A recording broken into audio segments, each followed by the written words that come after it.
ደቀ መዛሙርቱ ወደ ማዶ እንሻገር ብሏቸው ተነስተው በጀልባ ገብተው ወደ ማዶ ሊሻገሩ ሲሉ ግን ከፊት ለፊታቸው ምን መጣ ይላል? አውሎ ነፋስ መጣ። ከየት ነው የመጣው? ከኋላ አይደለም፣ ከፊት ለፊት። እንዳይሻገሩ፣ እንዳይሄዱ፣ እንዳይደርሱ መንገድ ላይ ሊያስቀራቸው፣ ሊያጠፋቸው አውሎ ነፋሱ ከፊት ለፊት መጣ። ምናልባት ያልጠበቃችሁት አውሎ ነፋስ በሕይወታችሁ ድምጹን እያሰማችሁ ያላችሁ ሰዎች ድምጹን እየሰማችሁ የአውሎ ነፋሱን ድምጽ የወጀቡን ድምጽ እየሰማችሁ ተስፋ እየቆረጣችሁ ያላችሁ ስሙ። መልእክት ነው የምነግረው። ከኋላ ቢመጣ እየገፋ ነው የሚልካቸው። የመጣው አውሎ ነፋስ ግን ከየት ነው? ከፊት የሚመልስ ወደ ኋላ የሚመልስ ተስፋ የሚያስቆርጥ ነገርን የሚያጨልም ነው። መፍራታቸውንና መጨነቃቸውን ያየ ጌታ ግን በውሃው ላይ እየተራመደ ወደ እነሱ መጣ።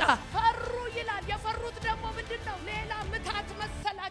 በውሃው ላይ እየተራመደ የሚመጣውን ሲያዩት ምታት መሰላቸውና ምን ሆኑ ይላል? ፈሩ። ኢየሱስ እንዲህ አላቸው፣ አትፍሩ፣ እኔ ነኝ። አትፍራ፣ እኔ ነኝ። እኔ ካንተ ጋር አለሁ። እግዚአብሔር እኔ አለሁ እያለ ነው። ስራችሁ ተበላሽቶባችሁ ምንም ነገር ጭልምልም ብሎባችሁ ወደ ላይ ብታዩ ሰማዩን ወደ ምድር ብታዩ ምንም ነገር የለ ጭልምልምልም ያለባችሁ ስሙ። እግዚአብሔር እኔ ካንተ ጋር አለሁ። ነገር ይቀየራል። እኔ ካንቺ ጋር አለሁ።